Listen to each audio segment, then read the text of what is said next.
Hello friends, എല്ലാ കൂട്ടുകാർക്കും നമ്മുടെ അഡ്വക്കേറ്റ് അഞ്ജലി സീരിയലിൽ ഇന്നത്തെ നല്ലൊരു എപ്പിസോഡ് റിവ്യൂയിലേക്ക് തന്നെ സ്വാഗതം കേട്ടോ. ചാനൽ ആദ്യമായിട്ടാണ് കാണുന്നുണ്ടെങ്കിൽ ഒന്ന് സബ്സ്ക്രൈബ് ചെയ്ത് ലൈക്ക് ചെയ്ത് സപ്പോർട്ട് ചെയ്യാൻ വേണ്ടി മറക്കല്ലേ. അങ്ങനെ എപ്പിസോഡ് തുടങ്ങുമ്പോൾ തന്നെ കാണിക്കണത് നമ്മുടെ തരകം വന്നിട്ട് അഞ്ജലിയുടെ വീടൊക്കെ സെർച്ച് ചെയ്തുകൊണ്ടിരിക്കുക കേട്ടോ. എന്തീ കാണിക്കണത്? ഇത് പെണ്ണുകൾ മാത്രമുള്ള വീടാന്ന് അറിയില്ല. ഇത് ശ്യാമള ചോദിക്കുമ്പോഴേക്കും തരകം വേഗം തന്നെ അവളുണ്ടായിരുന്ന വനിതാ കോൺസ്റ്റബിളെ അതെ പോയി അന്വേഷിക്കുക, അല്ലെങ്കിൽ അതിന്റെ പേരിലായിരിക്കും ഇനിയിപ്പൊ അടുത്ത പ്രശ്നം. നിങ്ങളൊന്ന് വീട്ടിൽ പോയിട്ട് ഒന്ന് സെർച്ച് ചെയ്യും, പിന്നെ ബാത്റൂം വരെ നോക്കണം എന്നൊക്കെ പറഞ്ഞിട്ട് ആ വനിതാ പോലീസിനോട് പറഞ്ഞയക്കണം. മാറി നിൽക്കുക ഇവിടുന്ന് എന്ന് പറഞ്ഞിട്ട് ആ വനിതാ പോലീസുകാരും അകത്തേക്ക് കയറുന്നുണ്ട്. അപ്പൊ ആര്യ അകത്തുണ്ട് കേട്ടോ. എന്താ നിങ്ങൾ ഈ കാണിക്കണത്? ഇവിടെ ഞാൻ മാത്രമേ ഉള്ളൂ, മാറി നിൽക്കുക കൊച്ചു അവിടുന്ന് എന്ന് പറഞ്ഞിട്ട് അവിടെ എല്ലായിടത്തും തപ്പി തെരഞ്ഞുകൊണ്ടിരിക്കുകയാണ് നമ്മുടെ വനിതാ പോലീസും അവിടുത്തെ കോൺസ്റ്റബിളൊക്കെ കൂടിയിട്ട്. ആ സമയത്ത് അവിടേക്ക് അതെല്ലാം കണ്ടുകൊണ്ട് ശിവരാമൻ വരുന്നുണ്ട്. എന്താ സാറേ, എന്താ പ്രശ്നം? എന്തിനാ സാറേ വീട് ഇങ്ങനെ സെർച്ച് ചെയ്യണത്? ഒരു വക്കീലിന്റെ വീട് ഇങ്ങനെ സെർച്ച് ചെയ്യാനായിട്ട് പാടില്ല എന്നറിയില്ലേ? ഇതൊരു വക്കീലിന്റെ വീടാണ്. ഓഹോ എന്ന് പറഞ്ഞിട്ട് തരകൻ കുറച്ച് സെക്ഷൻ അങ്ങോട്ട് പറഞ്ഞു കൊടുക്കാം കേട്ടോ. IPS സെക്ഷൻസ് ഒക്കെ ഇങ്ങനെ പറഞ്ഞു കൊടുക്കുന്നുണ്ട്. ഇതൊന്നും ഞാൻ പ്രത്യേകം പറയേണ്ട ആവശ്യമില്ലല്ലോ, പഴയ വക്കീല ഇതൊക്കെ അറിയായിരിക്കുമല്ലോ. അതുകൊണ്ട് ഈ വീട് ഞങ്ങൾക്ക് സെർച്ച് ചെയ്യണം. So what? എന്തിനും ചെയ്യുമ്പോ അല്ല, ഈ പത്മേനെ ഇവിടെ എങ്ങനെ ഒളിപ്പിച്ചിട്ടുണ്ടെന്ന് ഞങ്ങൾക്കൊരു സംശയം. ആ സംശയം തീർക്കാൻ വേണ്ടിയിട്ട് തന്നെയാണ് ഞങ്ങൾ ഇവിടേക്ക് വന്നത് എന്ന് തരകം പറയണം. ശിവരാമനെ എന്ത് പറയണോന്നറിയില്ല. ശിവരാമനോട് തരകം പറയണ്ട, അതെ ഞങ്ങളുടെ ഡ്യൂട്ടി തടസ്സപ്പെടുത്താൻ നോക്കിക്കഴിഞ്ഞാൽ എന്ന് പറഞ്ഞിട്ട് കുറച്ച് സെക്ഷൻസ് അങ്ങനെ പറഞ്ഞു കൊടുക്കാണ്. ആ നിയമപ്രകാരം ഞങ്ങൾ അകത്തേക്ക് തൂക്കിയിടും എന്ന് പറയുമ്പോൾ അത് കേട്ടുകൊണ്ട് അഞ്ജലി എവിടേക്ക് വരുന്നുണ്ട്. അതെ സാറേ, ഈ IPS സെക്ഷൻ ഫുള്ളും അങ്ങോട്ട് അച്ഛനെ ഇട്ടോണ്ട് പോയാലേ സാർ ഈ കാണിക്കുന്നതിനൊക്കെ ആരും മറുപടി പറയും എന്ന് വേണ്ട അഞ്ജലി നടന്നു വരുവാട്ടോ. തരകനിങ്ങനെ നിൽക്കണ്ടേ. എടി പെൺകൊച്ച്, ദേ ഞങ്ങൾക്ക് ഇവിടെ സെർച്ച് ചെയ്യണം, അത് ഞങ്ങൾക്ക് വന്ന ഓർഡറാണ്, അതനുസരിച്ച് ഞങ്ങൾക്ക് സെർച്ച് ചെയ്തേ പറ്റൂ എന്ന് പറയുമ്പോഴേക്കും അഞ്ജലി പറയണ്ട്. അതെ സാറേ, ഞാൻ അങ്ങോട്ടൊരു കാര്യം പറയട്ടെ. സാർ ഇതിനു മുമ്പ് ഇവിടെ സെർച്ച് ചെയ്യാനൊക്കെ വന്നിട്ടുണ്ട്. അന്ന് എന്താ തിരിച്ച് സംഭവിച്ചെന്നുള്ളത് സാറിന് നന്നായിട്ട് അറിയാലോ. അതെ പക്ഷെ ഇത് അങ്ങനെയല്ല. ഞങ്ങൾ എന്തായാലും നോക്കും. ആ പത്മനെ നീ എവിടെയോ ഒളിപ്പിച്ചിട്ടുണ്ട്. എന്തിനാ സാറേ ഇങ്ങനെ ഓരോന്നൊക്കെ പറഞ്ഞുകൊണ്ടിരിക്കുന്നത്? സാറ് വെക്കുന്നത് ഉണ്ടയില്ലാത്ത തോക്കി നിന്നിട്ടാണ്. പക്ഷെ ഞാൻ വെക്കാൻ പോണത് നല്ല ഉണ്ടയുള്ള തോക്കി എന്നുള്ള വെടിയാണ്. സാറ് ഇവിടെ വന്ന് കാണിക്കുന്ന അതിക്രമവും ഇവിടെ വന്ന് കയ്യേറ്റും എല്ലാം തന്നെ ഞാൻ വീഡിയോ ദൃശ്യങ്ങളായിട്ട് കാണിച്ചാലോ കോടതിക്ക് മുന്നാനെ? ഞാനേ വെറുതെ പറഞ്ഞതല്ല. സാറ് പുറകിലേക്ക് തിരിഞ്ഞു നോക്കിയേ. ഈ വീടിന്റെ മുന്നിലും പിന്നിലും അകത്തൊക്കെ ക്യാമറ ഉണ്ട്. സാർ ഇവിടെ വന്നതും ഇവിടെ കാണിച്ചു കൂട്ടിവെക്കാം. ഇപ്പൊ ക്യാമറ കണ്ണുകള് ഒപ്പിയെടുത്തിട്ടുണ്ടാകും. എന്താ ഇതൊക്കെ രംഗത്ത് കോടതിയിൽ കാണിക്കട്ടെ എന്ന് അഞ്ജലി ചോദിക്കുമ്പോഴേക്കും അതെ ഞങ്ങളെ വെറുതെ അങ്ങനെ വന്നതൊന്നല്ല, കൃത്യമായിട്ടുള്ള പരാതി തന്നിട്ട് വന്നത് തന്നെയാണ്. പരാതിക്കാരി നിങ്ങളെപ്പോലത്തെ ഒരു സ്ത്രീ തന്നെയാണ് എന്ന് പറയാണ്. അഞ്ജലി ഇങ്ങനെ നോക്കുവാണ്. ഏത് സ്ത്രീ എന്ന രീതിയിൽ. അതെ അവരിങ്ങോട്ട് കൂട്ടിക്കൊണ്ടുപോവാ എന്ന് പറയാണ്. പത്മയുടെ കുഞ്ഞമ്മ അറിയാമോ, അതായത് അച്ഛന്റെ പെങ്ങള് എന്ന് പറഞ്ഞിട്ട് ആ പുള്ളിക്കാരത്തിനെ ജീപ്പിൽ നിന്ന് ഇങ്ങനെ ഇറക്കുവാട്ടോ. ആ സമയത്ത് നമ്മുടെ അഞ്ജലി ആലോചിക്കേണ്ടത് അവരെല്ലാം കുഞ്ഞമ്മ എന്ന് ആലോചിക്കുകയാണ്. വേറെ തന്നെ ശ്യാമള പോയിട്ട് ആ കുഞ്ഞമ്മ എന്ന് പറഞ്ഞ സ്ത്രീത്ത് പറയുന്നുണ്ട്. അതെ എന്റെ മോൾ അഞ്ജലി നിങ്ങളുടെ പൊന്നുമകൾ പത്മേനെ രക്ഷിക്കാൻ വേണ്ടിയിട്ടാണ് ശ്രമിച്ചത്, നിങ്ങളൊന്ന് വിശ്വസിക്കേ എന്ന് പറയുമ്പോഴേക്കും ആ കുഞ്ഞി പറയുന്നുണ്ട്. അയ്യോ എനിക്കൊന്നും അറിയില്ല, ഈ സാറുമാര് പത്മ മരിച്ചിട്ടില്ലെന്നും പത്മേനെ കാണിച്ചത് പറഞ്ഞിട്ട് എന്തൊക്കെയോ വെള്ള പേപ്പറിലൊക്കെ എന്നെ കൊണ്ട് ഒപ്പിടിപ്പിച്ചു, അതിനുശേഷം ഇങ്ങോട്ടേക്ക് കൊണ്ടുവന്നു, എനിക്കൊന്നും അറിയില്ല, എനിക്ക് പത്മേനെ കണ്ടാൽ മാത്രം മതി എന്ന് പറയണം. അതിനുശേഷം കോൺസ്റ്റബിൾമാർ വരുന്നുണ്ട്. തരകനോട് പറയണ്ട് സാറേ അകത്തൊന്നും ആരുമില്ല എന്ന് പറയണം. ഇനിയിപ്പോ നമുക്ക് ഇവിടെ നിന്ന പ്രശ്നമാകും സാറേ, നമുക്ക് പോയാലോ എന്ന് പറയാണ്.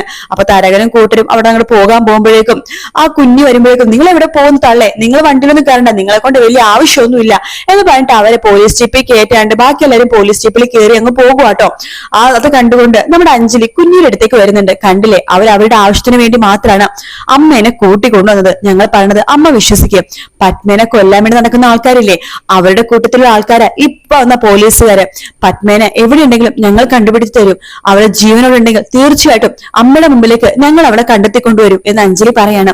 ശ്യാമള പറയണ്ട്. അതെ ഞങ്ങളൊക്കെ പത്മയെ രക്ഷിക്കാനേ നോക്കിയിട്ടുള്ളമ്മേ, ഒരിക്കലും പത്മനെ കൊല്ലാൻ വേണ്ടി കൂട്ടു നിന്നിട്ടില്ല എന്നൊക്കെ പറഞ്ഞിട്ട് അവരെ സമാധാനിപ്പിക്കുമ്പോ ആ കുഞ്ഞി പറഞ്ഞിട്ട് എനിക്കൊന്നും അറിയില്ല, എനിക്ക് എന്റെ പത്മ കൊച്ചിനൊന്ന് കണ്ടാ മതി, എന്റെ പപ്പിമോളെ എനിക്കൊന്ന് കണ്ടാൽ മാത്രം മതി, എനിക്ക് എന്റെ പപ്പിമോള് തിരിച്ചു താ, രണ്ടുപേരും എനിക്ക് വാക്കുതാ, എന്റെ പപ്പിമോള് തിരിച്ചു തന്ന് എനിക്ക് വാക്കുതാ എന്നൊക്കെ പറഞ്ഞിട്ട് ഇങ്ങനെ കരഞ്ഞുകൊണ്ടിരിക്കുകയാണ് ഈ കുഞ്ഞിന്ന് പറഞ്ഞ അവരട്ടോ. അത് കാണുമ്പോ അഞ്ജലിക്കും അതുപോലെ തന്നെ നമ്മുടെ ശ്യാമളക്കും നല്ല വിഷമമാവുന്നുണ്ട്. അതിനുശേഷം പിന്നീട് കാണിക്കുന്ന അർജുനെയാണ്. അർജുൻ തിരിച്ച് വീട്ടിലേക്ക് എത്തുമ്പോ നമ്മുടെ അനുപമ മുൻപിൽ തന്നെ ഉണ്ട് അർജുനെ കാണാൻ വേണ്ടി തന്നെ. അപ്പൊ അർജുൻ ഇങ്ങനെ അനുപമേനെ ഇങ്ങനെ നോക്കി ചിരിച്ചുകൊണ്ട് അകത്തേക്ക് പോകുമ്പോഴേക്കും ഞാൻ അർജുനെ കാത്തിരിക്കായിരുന്നു. ഓഹോ എന്തിനാ അടുത്തി, ഇന്ന് വലിയ ഏട്ടനായിട്ടുള്ള പ്രശ്നം തീർക്കാൻ വേണ്ടി ഏതെങ്കിലും അമ്പലത്തിൽ വഴിപാട് തീർക്കാൻ പോകാനുണ്ടോ? അതിനാണ് എന്നെ കാത്തിരിക്കണത്. അതെ അർജുൻ നീ എന്നെ അങ്ങനെ കളിയാക്കല്ലേ, അല്ല ഏടത്തെ അങ്ങനെയാണല്ലോ ചെയ്തത്, ലീവ് ഇറ്റ് മാൻ, കഴിഞ്ഞത് കഴിഞ്ഞു. ഇവിടെ കാത്തു നിന്നത് വേറൊരു കാര്യം ചോദിക്കാനായിട്ടാണ്. അല്ല, അന്ന് കാവ്യായിട്ടുള്ള വിവാഹത്തിന് സമ്മതമല്ലാത്തത് കൊണ്ടാണ് അർജുൻ കതിർ മണ്ഡപത്തിൽ നിന്ന് ഓടിപ്പോയെന്ന് പറഞ്ഞല്ലോ. സത്യം പറ, അതിന്റെ കാരണം അത് തന്നെയായിരുന്നോ? വേറെന്ത് കാരണം എടുത്തേക്ക് അറിയാവുന്നത്? ഇതൊക്കെ തീർച്ചയായിട്ടും വളരെ പേഴ്സണൽ ആയിട്ടുള്ള കാര്യങ്ങളാണ്. ഇതെനിക്ക് എടുത്തെടുത്ത് ഷെയർ ചെയ്യാൻ ബുദ്ധിമുട്ടുണ്ട്. ഇത് എന്റെ മാത്രം കാര്യമാണ് എന്ന് പറഞ്ഞ അർജുൻ പോകുമ്പോഴേക്കും പെട്ടെന്ന് തന്നെ അനുപമ പുറകേന്ന് മനം പോലെ മംഗല്യം എന്ന് പറയാണ്. അത് കേട്ട് അർജുനൊക്കെ ഷോക്കായിട്ട് നിൽക്കാട്ടോ. അനുപമ മനസ്സിലാക്കണ്ട, ഇത് തന്നെ പറ്റിയ അവസരം എന്ന് പറഞ്ഞ അർജുന്റെ അടുത്തേക്ക് പോവാണ്. അതെ, മനം പോലെ മംഗല്യം എന്നൊരു പരിപാടി ഒരാഴ്ചക്ക് മുമ്പ് ഇവിടെ നമ്മുടെ കുറുപ്പങ്ങൾ നടത്തിയൊരു പരിപാടി ഇവിടെ ഉണ്ടായിരുന്നു. 10 നവദമ്പതികളുടെ വിവാഹമാണ് നടത്തിക്കൊടുത്തത്. അതില് ഒരു ദമ്പതിയായിട്ട് പോയത് അർജുനും അഞ്ജലിയും ആയിരുന്നു എന്ന് ചോദിക്കാണ്. ഇത് കേട്ട് അർജുൻ ആകെ ഷോക്കായിട്ട് അനുപമ എടുത്ത് ഇങ്ങനെ നിൽക്കുവാട്ടോ. അനുപമ എടുത്ത് പറയണ്ട, നിങ്ങൾ എന്തൊക്കെയാ പറഞ്ഞത്? നിങ്ങളൊക്കെ പറഞ്ഞത് ഇല്ലാത്ത കാര്യമാണ്. എന്തിനാ അർജുൻ ഇങ്ങനെ നോണ പറയണത്? എന്റെ കയ്യിലെ വ്യക്തമായിട്ടുള്ള തെളിവില്ലാതെ ഞാനിങ്ങനെയൊന്നും പറയില്ലെന്ന് നിനക്ക് അറിയില്ലേ എന്നിങ്ങനെ ചോദിക്കാണ്. പെട്ടെന്ന് ഉള്ളിലൊരു കാഴ്ച കാണിച്ചിട്ട് അവിടെ എന്തോ ആണെങ്കിൽ ഇങ്ങനെ നടന്നു പോണ സമയത്ത് പെട്ടെന്ന് ഈ മാഗസിൻ അവിടെ മേശപ്പുറത്തിരിക്കുന്നത് കാണുന്നുണ്ട്. ആഹാ, ഈ മാഗസിൻ വന്നോ?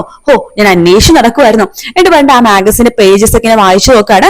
അർജുൻ പണ്ട് നിങ്ങൾ പറഞ്ഞതൊക്കെ വെറുതെയാണ്, ഇതിനൊന്നും ഞാൻ മറുപടി പറയുന്നില്ല എന്ന് പറഞ്ഞ അർജുൻ അകത്തേക്ക് പോവാണ്. അനുപമ മനസ്സിൽ വിചാരിക്കണ്ടേ, മോനെ അർജുനെ നിന്നെ ഞാൻ എടുത്തോളാം, പക്ഷെ ഇപ്പൊ ഈ കാര്യം ആരോടും പറയണ്ട, ഇത് വെച്ചിട്ട് അനുപമക്ക് ഒരു കളിയുണ്ട് എന്നൊക്കെ മനസ്സിൽ ഇങ്ങനെ പറഞ്ഞ അകത്തേക്ക് കയറുമ്പോഴാണ് ഞെട്ടിക്കുന്ന കാഴ്ച കാണുന്നത്. നമ്മുടെ ഇന്ദു ചെറുമ നമ്മുടെ മാഗസിൻ എടുത്ത് നോക്കിക്കൊണ്ടിരിക്കാട്ടോ. അത് കാണുമ്പോഴേക്ക് അഞ്ജലി ഓടിപ്പോയിട്ട് അതെ ഇതിലെ ഒരു ഫാഷൻ വീക്ക് ഉണ്ട്, ഞാൻ അത് നോക്കാൻ വേണ്ടി മറന്നു, ഇപ്പൊ കൊണ്ടുതരാവേ എന്ന് പറഞ്ഞിട്ട് ആ മാഗസിൻ തട്ടിപ്പറിച്ച് വാങ്ങിച്ച് അകത്തേക്ക് കയറി പോവാട്ടോ. എന്തുക്കാണെങ്കിൽ ദേഷ്യം വരുന്നുണ്ട്. അത് കണ്ടില്ല കേട്ടോ, ആ വാർത്ത കണ്ടതുമില്ല. പിന്നീട് കാണിക്കാൻ അഞ്ജലിനെയാണ്. അഞ്ജലി രാവിലെ 9 മണിയായിട്ടും എഴുന്നേൽക്കുന്നേ ഇല്ല. ആര്യ പറയണ്ടേ, എടി അഞ്ജലി എഴുന്നേക്കടി, ഭക്ഷണം കഴിക്കാം, എഴുന്നേക്കടി, ഒന്ന് പോയി കുളിച്ച് പല്ല് വെച്ചിട്ട് വാടി, എന്റെ ചേച്ചി ഞാൻ കുറച്ചു നേരം കൂടി ഒന്ന് കിടന്നോട്ടെ. ആഹാ, നീ ഞാൻ വെച്ചിട്ടുണ്ട് എന്ന് പറഞ്ഞിട്ട് ആര്യ അപ്പുറത്തേക്ക് പോവാണ്.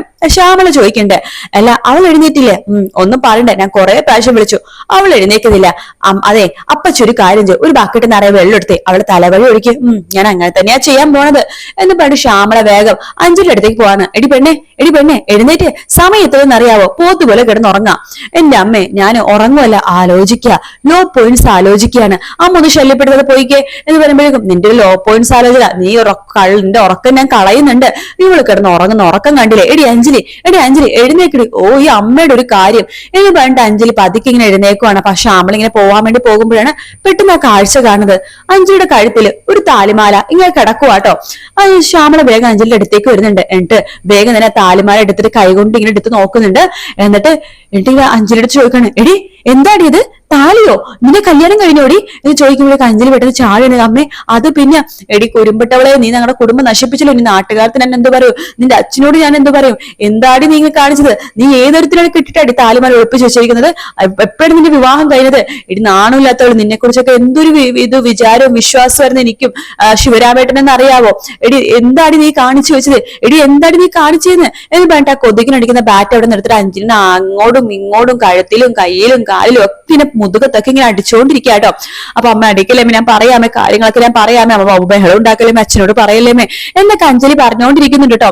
ആ ഒച്ചയും ബഹളം കേട്ട് ആര്യ അവിടേക്ക് വരുന്നുണ്ട്. എന്താ അമ്മായി, എന്താ കാര്യം ചോദിക്കുമ്പോൾ ഇവളെ ഞാൻ കൊല്ലും എന്ന് പറഞ്ഞിട്ട് ശ്യാമള വീണ്ടും അടിച്ചുകൊണ്ടിരിക്കുകയാണ്. ഈ ബഹളമൊക്കെ കേട്ട് നമ്മുടെ ശിവരാമനും അവിടേക്ക് വരുന്നുണ്ട്. ശിവരാമനും ആകെ ഷോക്കായി നിൽക്കാട്ടോ. ആ ഒരു ഭാഗത്തോടെയാണ് ഇന്നത്തെ എപ്പിസോഡ് തീർന്നത്.